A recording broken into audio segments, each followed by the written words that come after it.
Jaundice के लिए admit हुआ था। मस्ट बी अराउंड 27, 28, नहीं आई थिंक 32 का रहा होगा। कम बोलता था पर स्माइलिंग था, आंखों में एक अजीब सी गहराई थी, ज़्यादा बात नहीं करता था, अक्सर किताब लेकर बैठा रहता था। उसका बिलिरुबिन बहुत हाई था और थोड़ा सा चिंता का विषय था। उसके साथ कोई भी नहीं था, वो अकेला ही था। एक दिन जब बातों बातों में मैंने उससे पूछा कि तुम्हारा कोई अटेंडर नहीं है, तो उसने कहा कि नहीं, मेरे पेरेंट्स यूएस में रहते हैं और मैं अकेला यहाँ पे इंडिया में रह रहा हूँ। उत्सुकता से मैंने उससे पूछा कि तुम क्या करते हो, तो उसने कहा कि मैं आईआईटी दिल्ली का पास आउट हूँ और IIM अहमदाबाद के फाइनल ईयर में हूँ। I was shocked. इतने हाईली क्वालिफाइड हो, तुम करते क्या हो? उसने मुझे हंसकर कहा, मैं कुत्तों की देखभाल करता हूँ। I smiled. I said, what? He said, yes, I take care of the street dogs. I was zapped. I said, अरे तुम इतने क्वालिफाइड हो, तुमको तो बड़ा अच्छा जॉब मिल सकता था, तुम ये क्या काम कर रहे हो? He looked at me and he said, आपके जैसा ही मेरे मम्मी पापा भी सोचते हैं कि मैं बहुत अच्छा जॉब कर सकता हूँ, फाइनेंशियली बहुत सिक्योर हो सकता हूँ, पर मैं ये सब कुछ नहीं कर रहा हूँ। मैंने IIT के बाद में 5 साल जॉब किया बर्कली बैंक में। उसके बाद मैंने IIM में एडमिशन लिया और अब इसके बाद मुझे बहुत अच्छा जॉब मिल सकता है, क्योंकि मुझे कुछ हद तक ऑनलाइन काम करने से मिल भी रहा है। पर मैं ये सारा छोड़कर I am just looking after the street dogs और मैं ट्रेकिंग के लिए जाता हूँ। I love to be amongst the nature और इसलिए मुझे आपके हॉस्पिटल का एटमॉस्फेयर बिल्कुल भी नहीं भा रहा और मैं चाहता हूँ कि जैसे ही मेरा बिलिरुबिन कम हो मैं यहाँ से छुटकारा पाऊँ। और कहकर वो ज़ोर से हंस दिया। मैं भी हंस दी उसके साथ। धीरे धीरे हमारी दोस्ती हो गई। मैं रोज़ उससे मिलती, बड़े प्यार से मुझे गुड मॉर्निंग आंटी करके आवाज़ देता और he used to give me a nice tight hug which was very warm. कुछ तो था उस बंदे में। मुझे भी बड़ा अच्छा लगता उससे बात करना। दुनिया भर की कई कई जगहों की अजीब व गरीब बातें वो मुझे सुनाता, क्योंकि उसने वाकई में दुनिया देखी थी।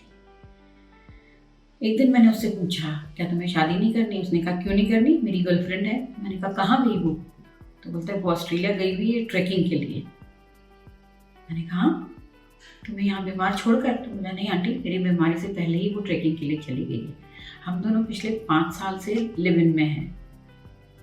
मेरे लिए लिव इन का कंसेप्ट थोड़ा सा अजीब था उस जमाने में तो भी। मैंने कहा, अरे वो क्या करती है? मैंने कहा, नहीं, उसने भी IIT किया मेरे साथ दिल्ली से, पर उसने IIM मुझसे पहले कर लिया और वो भी एक बैंक में काम करती है। हम दोनों ने इतना पैसा कमा लिया है कि हम आने वाले 20 साल आराम से ज़िंदगी जी सकते हैं।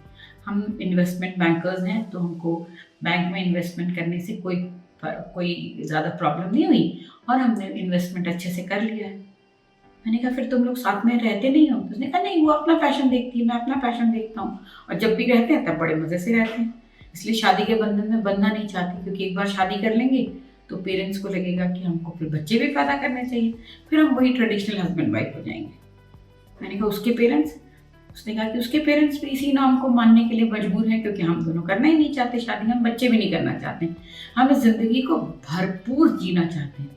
मैंने कहा, तुम्हारी डेफिनेशन जीने की क्या है?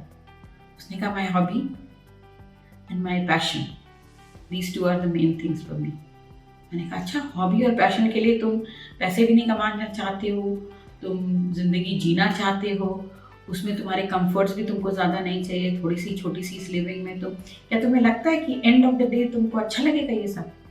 उसने कहा, आंटी, कुछ सालों से, पिछले 5 साल से तो जी रहे हैं, इसीलिए मैंने IIM करने की सोची कि मुझे ऑनलाइन भी थोड़ा बहुत पैसा मिलता रहे। ऐसा लगने लगा कि शायद माँ बाप के पास पैसा है, उन्होंने एक घर दे दिया है तो बुढ़ापे में घर तो मिल ही जाएगा, और पेंशन के हिसाब से मैंने ये IIM में एडमिशन ले लिया है। इसके बाद मैं थोड़े दिन काम करूँगा और थोड़े पैसे बचाऊँगा जो बुढ़ापे के लिए रख दूँगा। तब तक, अभी से लेके 60 ईयर्स तक मैं अपने पैशन के लिए जीऊँगा। और पैशन क्या क्या है? तो दुनिया घूमना, लोगों से मिलना और कुत्तों की देखभाल करना। मेरे लिए ये सब बहुत अजीब था। मैंने नॉर्मल रख के दुनिया देखी थी, पर इस तरह के अजीब व गरीब कपल से मिलना, उस लड़की से तो खैर मैं मिली नहीं थी, उसके बारे में सुना ही था। मैंने कहा, और उसका क्या हॉबी है? उसने कहा, उसकी हॉबी है माउंटेनियरिंग। उसको माउंटेन्स पे जाना बहुत अच्छा लगता है। अभी वो ऑस्ट्रेलिया गई हुई है माउंटेनियरिंग के लिए। इसके पहले वो एवरेस्ट चढ़ना चाहती है and she wants to go on an expedition. मैंने कहा उसके लिए उसने भी पैसे जमा करके रखे हुए हैं। हम दोनों अपने पैशन के लिए, अपने हिसाब से ज़िंदगी जीने के लिए अपने आप को तैयार कर रहे हैं। मैं अचंभित थी। उसका बिलीरुबिन ठीक हुआ, वो जाने लगा। उसने कहा aunty I keep in touch with you and I keep you posted about my life. ये बात होकर आज 10 साल हो गए हैं। मुझे हर साल न्यू ईयर पे वो ग्रीटिंग भेजता है और साल भर में उसने क्या क्या किया और क्या क्या नहीं, इसका वो लेखा जोखा भी भेजता है।